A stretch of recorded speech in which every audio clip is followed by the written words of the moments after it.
Hello dear students. तो आज हम आपके लिए लेकर आए हैं एमएसटी सीईटी एमसीक्यूज के चैप्टर 2 के सेशंस के बारे में।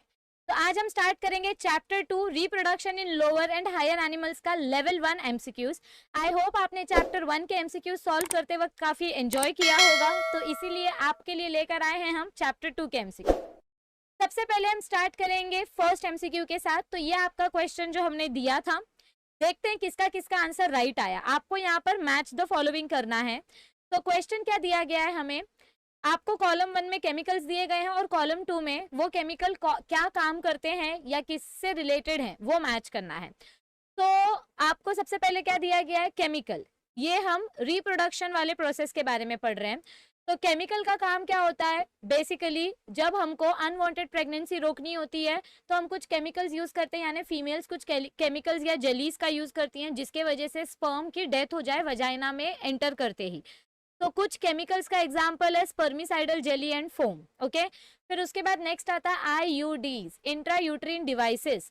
ये हम अपने सर्विक्स में फिक्स करते हैं ताकि स्पर्म आगे ना जा पाए, सर्विक्स के आगे ना जा पाए। तो ए का आंसर है एस, बी का आंसर है क्यू। बी का आंसर क्या है, Q. Okay, next barriers. Barriers यानी कि मैकेनिकल बैरियर्स की यहाँ पर बात हो रही है। तो बैरियर्स का एग्जांपल क्या आएगा, मेल्स का कॉन्डम और फीमेल्स का सर्वाइकल कैप, यानी कि सी का आंसर है आर। और लास्ट में बचता है स्टेरिलाइजेशन। स्टेरिलाइजेशन यानी कि ऐसा प्रोसेस जिसको करने के बाद मेल्स और फीमेल्स के अंदर फर्टिलाइजेशन हो ही नहीं सकता, क्योंकि वैसेक्टोमी में हम वास डिफरेंस कट करके टाई कर देते हैं और ट्यूबेक्टोमी में फीमेल का फेलोपियन ट्यूब टाई कर देते हैं। तो ना तो स्पर्म आपके यूरेथ्रा तक पहुंचेगा और ना ही स्पर्म वजाइना में एंटर अगर कर दिया तो वो फेलोपियन ट्यूब तक नहीं पहुंचेगा, जिसके वजह से फर्टिलाइजेशन नहीं होगा। तो डी का आंसर है पी।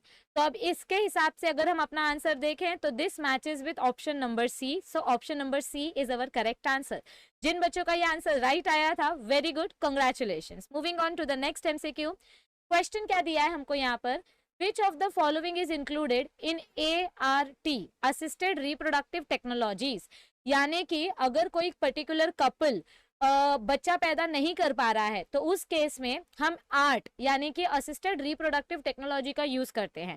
तो पहला ऑप्शन क्या दिया गया है, सोशल अवेयरनेस प्रोग्राम। ये तो अपना क्या है, ये रिप्रोडक्टिव हेल्थ के बारे में है, RCH के बारे में है ये। फिर दूसरा क्या आता है, सो ये first option is not the correct one, क्योंकि हमको टेक्नोलॉजी के बारे में पूछा है और यहाँ पर हमको रिप्रोडक्टिव हेल्थ के बारे में बताया गया है। So this is not the correct answer. So option number A is not the correct answer. Let us see option number B में क्या है। देखो क्वेश्चन क्या है कि आपको जो कपल फर्टाइल नहीं होता है या जो कपल आसानी से बच्चे नहीं पैदा कर पाते, तो उन कपल्स में आर्ट टेक्नोलॉजी यूज की जाती है, art technology, assisted reproductive technology. तो ऑप्शन नंबर बी क्या है, a number of special techniques which assist infertile couples to have children. So this is the correct option। पर और भी बाकी का देख लेते हैं। थर्ड ऑप्शन क्या है, रिसर्च ऑर्गेनाइजेशन। ये देखो, ये सेकंड, फर्स्ट रॉन्ग है, सेकंड राइट है। Research organisation working on to produce new and more contraceptives for birth control. Contraceptives का मतलब क्या होता है, बच्चा पैदा नहीं करना है, बर्थ कंट्रोल करना है, अनवांटेड प्रेगनेंसी नहीं चाहिए। तो आर्ट हम कब करते हैं, जब हमको प्रेगनेंसी चाहिए। तो ऑप्शन नंबर सी भी अपना करेक्ट आंसर नहीं है और ऑप्शन नंबर डी में 2 और 3 दिया है, तो ये भी करेक्ट आंसर नहीं है। सो अपना करेक्ट आंसर क्या है, ऑप्शन नंबर बी, क्योंकि आर्ट ये टेक्नोलॉजी अनफर्टाइल कपल्स में यूज की जाती है। Moving on to the next question, question number 3, IVF followed by ET। IVF मतलब क्या होता है, इन विट्रो फर्टिलाइजेशन। ET मतलब क्या होता है, एम्ब्रियो ट्रांसफर। ये पूरा का पूरा प्रोसेस किसमें किया जाता है, टेस्ट ट्यूब बेबी के लिए। किसके लिए किया जाता है, टेस्ट ट्यूब बेबी के लिए। जब कोई भी कपल प्रॉपर फर्टाइल नहीं होता है या वो केपेबल नहीं होता है फर्टिलाइजेशन करने के लिए, तो बॉडी के बाहर टेस्ट ट्यूब के अंदर जाइगोट बनाया जाता है, फिर जाइगोट को थोड़ा ग्रो करने दिया जाता है और फिर उस एम्ब्रियो को यूट्रस में इम्प्लांट किया जाता है। तो RTI is not the correct option। RCH program, that is reproductive health का guidance देना, this is also not the correct option। family planning program is also not the correct option। in vitro fertilization and embryo transfer, ये दोनों किससे जुड़े हुए हैं, test tube baby से। तो फर्स्ट ऑप्शन ही आपका करेक्ट आंसर है। जिन बच्चों का ये आंसर करेक्ट आया था, very good. Okay, next, moving on to the fourth question. Cleavage is a succession of rapid cell divisions that follows fertilisation. क्या बोला गया है हमको इधर पे, क्लीवेज प्रोसेस कब होता है, जब जाइगोट डेवलप होता है। जाइगोट एक सिंगल सेल्ड ऑर्गेनिज्म है, ये जब डेवलप करेगा तो आपको फर्स्ट डिवीजन में देखने को मिलेंगे 2 सेल्स, 2 ब्लास्टोमियर्स, फिर 2 से 4 ब्लास्टोमियर्स। इस प्रोसेस को हम क्लीवेज बोलते हैं। ऐसे करते करते हमको अपना एम्ब्रियो मिलता है, यानी कि मोर्यूला देखने को मिलता है। मोर्यूला को ही हम एम्ब्रियो बोल सकते हैं। ओके, तो what happens during cleavage process? तो क्लीवेज प्रोसेस में क्या होता है, आपका जो एक सेल है वो अपने आप को डिवाइड कर रहा है, तो नंबर ऑफ सेल्स इंक्रीज, लेकिन उनका साइज छोटा होते जाता है, क्योंकि यहाँ पे सेल डिवीजन के टाइम पे जब माइटोसिस होता है तो इनको ग्रोथ फेज का टाइम नहीं मिलता है, इनके पास ग्रोथ फेज का टाइम नहीं होता है, इसीलिए ये सिर्फ डिवाइड करते हैं, इनको ग्रो होने का टाइम मिलता ही नहीं है। तो यहाँ पर अपना आंसर क्या आएगा? चलो ऑप्शंस पढ़ते हैं। फर्स्ट ऑप्शन क्या दिया है, number of cells neither increase nor decrease. बिना नंबर बढ़े आपका जाइगोट कैसे एम्ब्रियो बनेगा? So first option is flop. Second option, number of cells increase and size of cells decrease. यहाँ पे देखो, सेल 1 से 2 हो गया, फिर 2 से 4 हो गया, फिर 4 से 8, 8 से 16, नंबर बढ़ते जा रहा है पर साइज छोटा होते जा रहा है। एक केक है, एक केक का 2 हिस्सा किया तो दोनों का साइज कम हो गया, 2 से 4 हिस्से किए तो उसके साइज कम होते जाते हैं। तो पीसेस बढ़ती जाती है बट साइज कम होते जाते हैं, तो इस प्रोसेस को हम करेक्ट बोलेंगे, cleavage process. B is the correct answer. C और डी भी देखो क्यों आंसर नहीं है। नंबर ऑफ सेल्स डिक्रीज, अरे पहले से जाइगोट एक सेल है, इसको भी डिक्रीज कर दोगे तो बचेगा ही क्या? कुछ भी नहीं बचेगा। So C option is wrong. D option देखो, number of cells increase and embryo enlarge. Embryo enlarge नहीं होता है, आप आपका जो एम्ब्रियो डेवलपमेंट है वो साइज में कम होते जाता है। ओके, जब क्लीवेज प्रोसेस होता है तो साइज डिक्रीज होते जाती है। So D is also not the correct answer. So correct answer क्या है? Option number B. Very good, those who could solve it properly. Moving on to the next question. Here a very simple question, आपके text book में ये line दिया हुआ है। जब आप रिप्रोडक्टिव हेल्थ या बर्थ कंट्रोल टेक्निक्स के बारे में पढ़ते हो तो सहेली एक ऐसा टैबलेट है जो गवर्नमेंट की तरफ से आता है, जो फ्री में मिलता है गवर्नमेंट के थ्रू। ये एक ओरल कॉन्ट्रासेप्टिव है, मतलब एक मेडिसिन है जिससे it was developed for females, developed by Indian scientist. And what is it? ये कौन से पर्टिकुलर मॉलिक्यूल से बनता है या केमिकल से बनता है? It is made up of non steroidal preparation. ये नॉन स्टेरॉइडल प्रिपरेशन से बनता है, इसीलिए इसके साइड इफेक्ट्स कम होते हैं। तो सब लोग अपने टेक्स्ट बुक का सहेली वाला पैराग्राफ खोल के देखो, द लास्ट लाइन में आपको दिया हुआ है, it is made up of non steroid chemicals. Okay, so this is the correct option, बाकी सारे options wrong है। Moving on to the next question. Question number 6. The outer layer of blastocyst which forms the ectoderm is called what? देखो, जब आपका blastocyst बनता है तो ये ब्लास्टोसिस्ट की जो बाहर की लेयर होती है इसको हम बोलते हैं ट्रोफोब्लास्ट। क्या बोलते हैं इसको हम? ट्रोफोब्लास्ट। और अंदर की तरफ अपना एम्ब्रियोनल नॉब होता है, ये होता है अपना ट्रोफोब्लास्ट। तो जब एक्टोडर्म बनती है, एक्टोडर्म किससे बनती है? ट्रोफोब्लास्ट से बनती है। तो यहाँ पर करेक्ट आंसर क्या आएगा? ट्रोफोब्लास्ट। टर्मिनल वेसिकल से तो आपका ऊगोनिया बनता है, तो ये तो एकदम स्टार्टिंग का स्टेज है, फर्टिलाइजेशन के भी पहले का स्टेज, तो ये आंसर नहीं आएगा। नीडोब्लास्ट आपके अर्लियर एनिमल्स में देखने को मिलते हैं, लोअर एनिमल्स में, तो ये भी नहीं आएगा।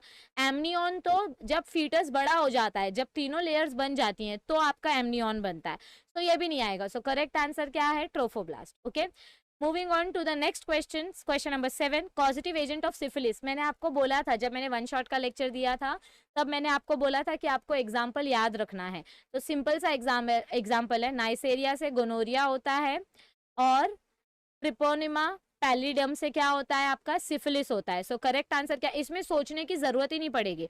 अब अगर तुमसे कोई पूछेगा तुम्हारा नाम क्या है तो तुम सोचोगे क्या? नहीं, नाम याद रखने वाली चीज है, उसमें कुछ लॉजिक नहीं होता है। या तो इसका नाम क्या है? Treponema pallidum. So correct answer for question number 7 is option number D. Moving on to the next question. Dash hormone level reaches peak during luteal phase of menstrual cycle. देखो, मेंस्ट्रुअल साइकिल के 4 phases होते हैं। सबसे पहला phase होता है menstrual phase, जब bleeding होती है 0 से 5 डेज का। फिर उसके बाद आता है प्रोलिफरेटिव फेज, जब आपका ओवेरियन फॉलिकल डेवलप होता है। ओके, 6 to 13 डेज का ये फेज होता है। फिर 14th डे पे ओव्यूलेशन होता है। So this is the third phase. Okay, this is first phase, this is second phase, this is third phase. और उसके बाद लास्ट फेज आता है आपका सेक्रेटरी फेज। लास्ट फेज कौन सा आता है? सेक्रेटरी फेज, या इसको आप ल्यूटियल फेज भी बोल सकते हो। इस फेज में हमको क्या देखने को मिलता है? विच हार्मोन रीचेस पीक, कौन सा हार्मोन सबसे ज्यादा बन जाता है? सेक्रेटरी फेज में ल्यूटिनाइजिंग हार्मोन बनते हैं, मतलब गोनाडोट्रोपिन हार्मोन्स की अगर हम बात करें, GnRH, तो GnRH ये बनाता है अपना, क्या बनाता है? ल्यूटिनाइजिंग हार्मोन बनाता है। ल्यूटिनाइजिंग हार्मोन की वजह से कॉर्पस ल्यूटियम डेवलप होता है। कॉर्पस ल्यूटियम की वजह से, एक मिनट, हाँ, कॉर्पस ल्यूटियम की वजह से आपका प्रोजेस्टेरॉन हार्मोन बनता है। क्या बनता है? आपका प्रोजेस्टेरॉन हार्मोन बनता है। जिसके वजह से प्रोजेस्टेरॉन, हाँ, जिसके वजह से प्रेगनेंसी मेंटेन की जाती है। तो कौन सा हार्मोन सबसे ज्यादा बनता है आपके मेंस्ट्रुअल साइकिल के फेज में? प्रोजेस्टेरॉन। कौन सा हार्मोन बनता है? प्रोजेस्टेरॉन।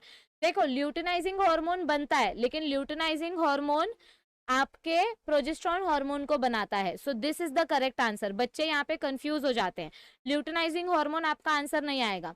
एफएसएच तो ईस्ट्रोजन बनाता है, तो ये भी नहीं आएगा। ईस्ट्रोजन बनेगा तो प्रेगनेंसी नहीं होगी, मेंस्ट्रुअल साइकिल कंटिन्यू होते जाएगा, और ये सिर्फ स्टार्टिंग फेज में देखा जाता है, ल्यूटियल फेज में नहीं देखा जाता है।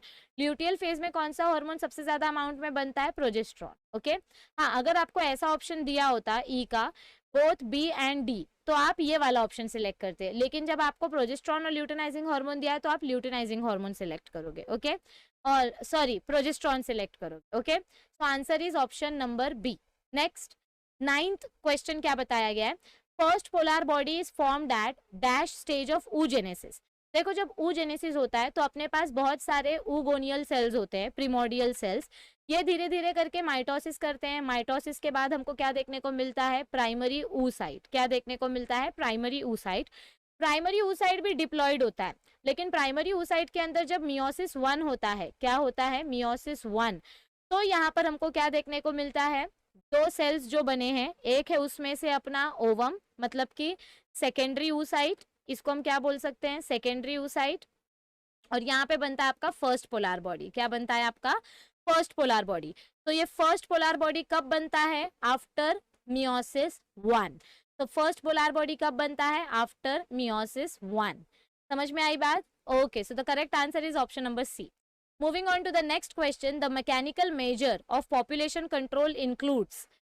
कौन से पर्टिकुलर मेजर से? देखो, हमने पढ़ा था कि प्रेगनेंसी कंट्रोल करने के लिए दो मेथड्स होते हैं, एक टेम्पररी मेथड्स होते हैं और एक परमानेंट मेथड्स होते हैं। ठीक है, टेम्पररी मेथड्स में भी दो टाइप्स हमने पढ़े थे, एक होता है केमिकल मेथड्स और एक होता है मैकेनिकल मेथड्स। इस मैकेनिकल मेथड्स में हम कोई पर्टिकुलर प्रोडक्ट यूज करते हैं। ओके, तो मैकेनिकल मेथड्स में हमने क्या क्या एग्जाम्पल पढ़े थे? कॉन्डम्स पढ़ा था हमने, डायफ्राम पढ़ा था, आईयूडी इंट्रा यूट्रिन डिवाइसेस पढ़े थे। ये तीनों के तीनों मैकेनिकल बैरियर्स है, तो इसका करेक्ट आंसर क्या आएगा? Option number D.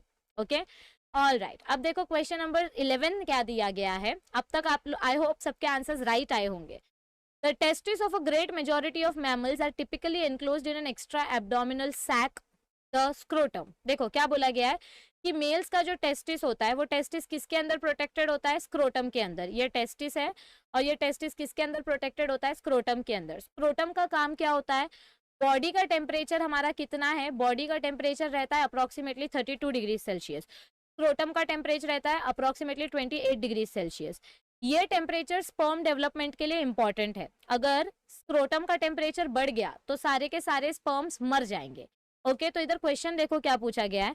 The temperature inside the scrotum is lower than that in the abdomen. Scrotum का टेम्परेचर बॉडी के टेम्परेचर से कम होता है। व्हाट विल हैपन इफ, क्या होगा अगर हमने टेम्परेचर का स्क्रोटम का temperature, if the temperature of the scrotum is artificially maintain to the level of abdominal temperature. मतलब अगर आपने स्क्रोटम का टेम्परेचर बॉडी टेम्परेचर के जितना कर दिया, अगर ये टेम्परेचर भी मैंने 32 डिग्री सेल्सियस कर दिया, तो क्या होगा? स्पर्म्स मर जाएंगे। तो यहाँ पे देखो अलग अलग ऑप्शंस पढ़ो। फर्स्ट ऑप्शन क्या दिया गया है? The germinal epithelium of the testis will divide faster. Testis का डिवीजन फास्टर होगा ही नहीं, जर्मिनल एपिथेलियम ही डीजनरेट हो जाएंगे। तो first option is wrong. First option क्या है? रॉन्ग है। सेकंड, द जर्मिनल एपिथेलियम, एक मिनट, मैं ये मिटा देती हूँ। हाँ, the germinal epithelium will produce a large quantity of androgen secretion. कुछ हार्मोन नहीं बनने वाला है, ये भी रॉन्ग है। The germinal epithelium of the testis will degenerate, resulting in the sterility. अगर स्क्रोटम का टेम्परेचर बढ़ गया तो टेस्टिस का टेम्परेचर बढ़ेगा, टेस्टिस का टेम्परेचर बढ़ गया तो स्पर्म्स मर जाएंगे। सी वाला करेक्ट आंसर है, C option is right. The germinal epithelium will carry out normal spermatogenesis. Normal process होने का सवाल ही नहीं उठता, so option number D is also wrong. तो C is the correct answer. Okay, all right, moving on to the next question, question number 12। Human uterus is, देखो human के पास या फीमेल के पास कितना यूट्रस होता है? एक ही कोख होती है, एक ही यूट्रस होता है। तो human uterus is paired, no. ये भी paired, no. A single large chamber with completely fused oviduct. मतलब क्या बोला गया है? ह्यूमन का यूट्रस हमको कैसे देखने को मिलता है? ऐसा अपना ह्यूमन का यूट्रस रहता है, ये सर्विक्स और ये वजाइना, ठीक है। और यहाँ से ओवेरियन लिगामेंट की मदद से हमारी ओवरी कनेक्टेड होती है। ये थर्ड ऑप्शन में क्या बोला गया है कि ऐसा आपका यूट्रस रहेगा और इसी के पास ओवरी रहेगी। तो ऐसी ओवरी देखने को नहीं मिलती है हमको, ऐसी ओवरी देखने को मिलती है जो ओवेरियन लिगामेंट की मदद से ज्वाइंट रहती है। तो option number 3 is also wrong, option number 4 is the correct answer. Human uterus is a single large chamber with posterior part of oviduct, यानी कि इसके पास ओविडक्ट होता है जो फेलोपियन ट्यूब आगे जाके यूट्रस से कनेक्ट होता है। और ये ओविडक्ट यानी कि फेलोपियन ट्यूब यूट्रस के ऊपर एंटीरियर पार्ट से कनेक्टेड है। सो option number D is the right answer. Question number 13, which of the following is method of traditional contraception. Contraception मतलब क्या होता है, प्रेगनेंसी रोकना। ट्रेडिशनल कॉन्ट्रासेप्शन बोला है मतलब कि किसी भी केमिकल, किसी भी सर्जरी या किसी भी मैकेनिकल की जरूरत नहीं है, आपको बिना किसी चीज के प्रेगनेंसी रोकना है। तो पुराने जमाने में सबसे ज्यादा ट्रेडिशनल कॉन्ट्रासेप्शन कौन सा फेमस था, लैक्टेशनल एमेनोरिया। लैक्टेशनल एमेनोरिया मतलब क्या होता है, अगर समझो अभी अभी किसी फीमेल ने चाइल्ड बर्थ किया है, अभी अभी किसी फीमेल ने किसी बच्चे को बर्थ दिया है, तो वो जब तक उस बच्चे को दूध पिलाएगी, जब तक उस बच्चे का लैक्टेशन चालू होगा, तब तक उसको पीरियड्स नहीं आएंगे, नो मेंस्ट्रुअल साइकिल। और अगर पीरियड्स नहीं आएंगे तो ओवरी रिलीज नहीं होगी, ओवरी रिलीज नहीं होगी मतलब ओवा रिलीज नहीं होगा, सॉरी ओवरी नहीं, ओवा रिलीज नहीं होगा यानी ओवम रिलीज नहीं होगा, ओवम रिलीज नहीं होगा तो फर्टिलाइजेशन नहीं होगा, फर्टिलाइजेशन नहीं होगा तो प्रेगनेंसी नहीं होगी। समझ में आई बात। तो सबसे कॉमन टेक्निक कौन सा है जो लोग बहुत ज्यादा मानते थे पहले, लैक्टेशनल एमेनोरिया। ये बाकी सारे तो ट्रेडिशनल ये है मैकेनिकल तरीके हैं, लेकिन लैक्टेशनल एमेनोरिया सबसे पुराना टेक्निक है। ओके, बट ये 100% सक्सेसफुल होगा इसकी कोई गारंटी नहीं होती है। Okay, now comes question number 14, which of the following is correct. देखो ये मैंने आपको जो एक चार्ट बताया था वन शॉट के लेक्चर में, तो आपको याद होगा कि आपका जो एम्ब्रियो होता है, एम्ब्रियो के अंदर जब गैस्ट्रुलेशन प्रोसेस होता है, कौन सा प्रोसेस, गैस्ट्रुलेशन प्रोसेस होता है, तो वो 3 लेयर्स बनाता है। कौन सी 3 लेयर्स बनाता है, एंडोडर्म, मीसोडर्म, एक्टोडर्म, ठीक है, ऐसी 3 लेयर्स बनती हैं। तो हर एक लेयर का कुछ ना कुछ ऑर्गन का फंक्शन होता है, ठीक है। तो अब इधर देखो क्या दिया गया है, आपका लिवर किससे बनता है, एंडोडर्म से बनता है, तो ये आंसर गलत आएगा, इधर एंडो आना चाहिए। फर्स्ट ऑप्शन इज रॉन्ग, हमको करेक्ट आंसर ढूंढना है। Second option, mesoderm produces brain, no, mesoderm brain कौन बनाता है, एक्टोडर्म, जो आउटर लेयर होती है वो ब्रेन और नर्व सेल्स बनाती है। फिर थर्ड ऑप्शन क्या दिया गया है, मीसोडर्म प्रोड्यूसेस स्केलेटन, ये करेक्ट है क्योंकि मीसोडर्म यानी कि जो मिडल लेयर है वो सारे कनेक्टिव टिश्यूज बनाती है, क्या बनाती है, कनेक्टिव टिश्यूज बनाती है। So this is correct. और लास्ट में क्या दिया गया है, endoderm produces heart, this is wrong क्योंकि आपका हार्ट मीसोडर्म से बनता है। तो अगर आपको वो टेबल याद होगा तो आप आसानी से ये क्वेश्चन 30 सेकेंड्स में सॉल्व कर पाएंगे और इस क्वेश्चन का करेक्ट आंसर है ऑप्शन नंबर सी।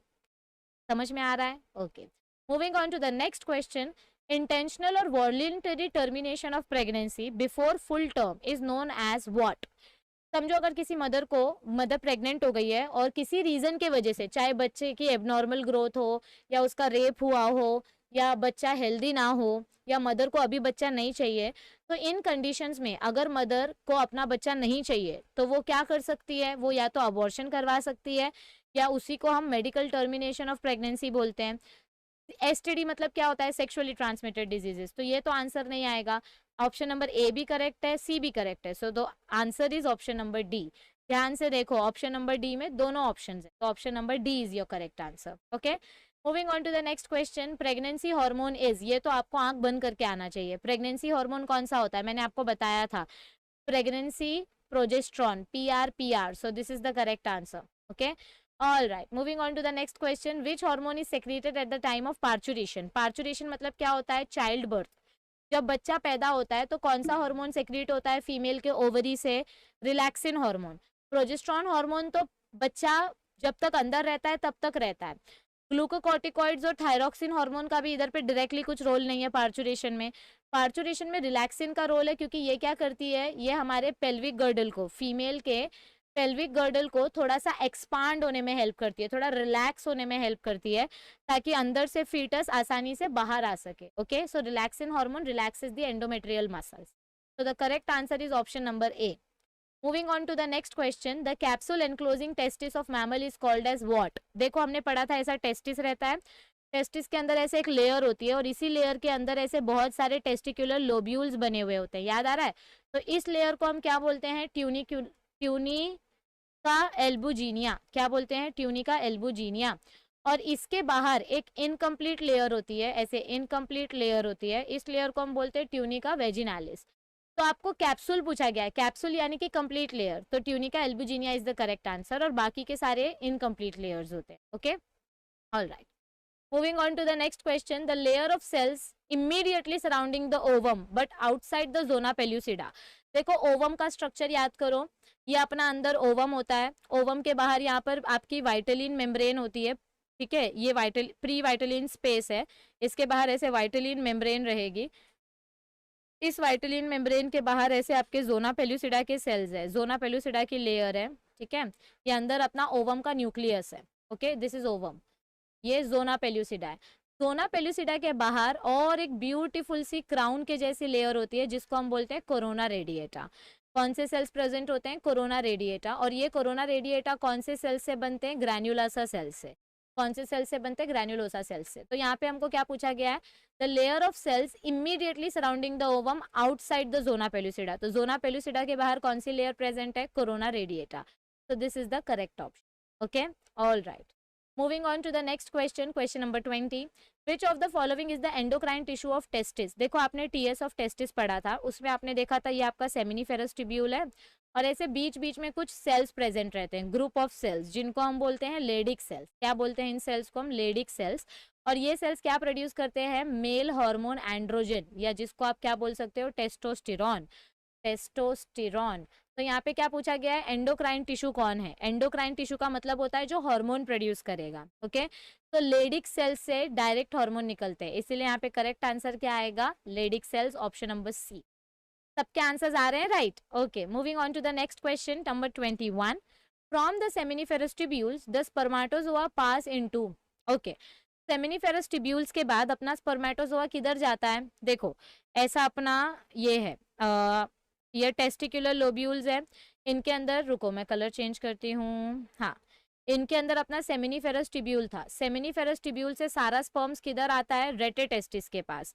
रेटेटेस्टिस के पास आता है, फिर रेटेटेस्टिस से किसके पास जाता है? वासा इफ्रेंशिया के पास। फिर वासा इफ्रेंशिया से किधर जाता है? एपिडिडाइमिस के पास। किधर जाता है? एपिडिडाइमिस के पास। सो सेमिनिफेरस ट्यूब्यूल से स्पर्म किधर आते हैं? पहले रेटेटेस्टिस। देखो यहाँ के स्पर्म्स आपके किधर आएंगे? इधर से ट्रैवल करते करते, रुको ये देखो, स्पर्म्स जो है वो यहाँ से ट्रैवल करते करते रेटेटेस्टिस के पास जाते हैं। सो करेक्ट आंसर क्या आएगा? Rete testis, that is option number D. सोचने की जरूरत ही नहीं है, इतनी बार पढ़ा दिया है कि याद हो जाना चाहिए। Moving on to the next question, number 22। Condition in animals giving birth to young ones are called as what? देखो जब कोई एनिमल डायरेक्ट एक लिविंग यंग ऑर्गेनिज्म को बर्थ देता है तो इसको हम बोलते हैं विविपैरी। क्या बोलते हैं इसको हम? विविपैरी। अगर कोई एनिमल अंडा दे रहा है तो उसको हम बोलते हैं ओविपैरी। क्या बोलते हैं उसको हम? ओविपैरी। तो हमको यहाँ क्या पूछा गया है? अगर एनिमल्स ने डायरेक्ट यंग वंस को बर्थ दिया तो उसको हम क्या बोलेंगे? Vivipary, simple. Okay, all right. 23, now this is interesting. यहाँ पे क्या पूछा गया है? कौन से एनिमल का प्रेगनेंसी पीरियड सबसे बड़ा होता है, सबसे लंबा होता है? तो देखो नीचे से स्टार्ट करते हैं। एलिफेंट्स 18 महीने से 22 महीने के बाद बच्चा पैदा करते हैं। डॉग्स का प्रेगनेंसी पीरियड होता है 2 to 3 मंथ्स, यानी 56 to 68 days. Okay, 2 to 3 months. Walrus का प्रेगनेंसी पीरियड होता है 15 to 16 मंथ्स, ये भी एक एक्वेटिक एनिमल है। और शार्क का प्रेगनेंसी पीरियड होता है अप्रोक्सीमेटली, कितना पड़ा था? कुछ 12 मंथ्स, ठीक है, एवरेज। ओके, सो अब बताओ सबसे लॉन्गेस्ट जेस्टेशन पीरियड किसका है? Tell me. एलिफेंट का, करेक्ट है? Okay, so now comes question number 24. Find the correct statement about secretory phase of human menstrual cycle. देखो मैंने आपको पहले ही बताया था, सेक्रेटरी फेज सबसे लास्ट फेज होता है। पहला फेज होता है मेंस्ट्रुअल फेज 0 to 5 डेज। दूसरा फेज होता है प्रोलिफरेटिव फेज 6 to 13 डेज। तीसरा फेज होता है ओव्यूलेशन फेज, विच इज एक ही दिन का होता है 14th डे पे। और फिर आपका स्टार्ट होता है सेक्रेटरी फेज। कौन सा फेज स्टार्ट होता है? सेक्रेटरी फेज, जो आपके 15 से लेकर 28th डे तक चलता है। तो अब इसमें से बताओ करेक्ट आंसर कौन सा आएगा? इसको हम मेंस्ट्रुअल फेज नहीं बोलते हैं, इसको हम प्रोलिफरेटिव फेज नहीं बोलते हैं। सेक्रेटरी फेज का दूसरा नाम है ल्यूटियल फेज। तो थर्ड वाला ऑप्शन करेक्ट है। और ये कितने दिन तक रहता है? 15 to 28 डेज तक। तो सी वाला ऑप्शन करेक्ट है, क्योंकि डी वाले में फॉलिकुलर फेज बोला है। फॉलिकुलर फेज फर्स्ट फेज को बोला जाता है, सॉरी सेकेंड फेज को बोला जाता है, जब आपके फॉलिकल्स डेवलप होते हैं। और ये 6 से 13 दिन का होता है। तो ये तो सेकेंड फेज की बात हो रही है, प्रोलिफरेटिव फेज की बात हो रही है। तो correct answer is option number C. Moving on to the last question of today's session, somatic reproduction takes place through what? Somatic मतलब क्या होता है? अपने स्किन के सेल्स। तो स्किन के सेल्स में मियोसिस नहीं होता है, मियोसिस सिर्फ और सिर्फ जर्म सेल्स में होता है। तो सोमैटिक सेल्स के अंदर कैसे टाइप का रिप्रोडक्शन देखने को मिलेगा? माइटोसिस टाइप का। So mitosis is the correct answer. Am I clear to everybody? पक्का?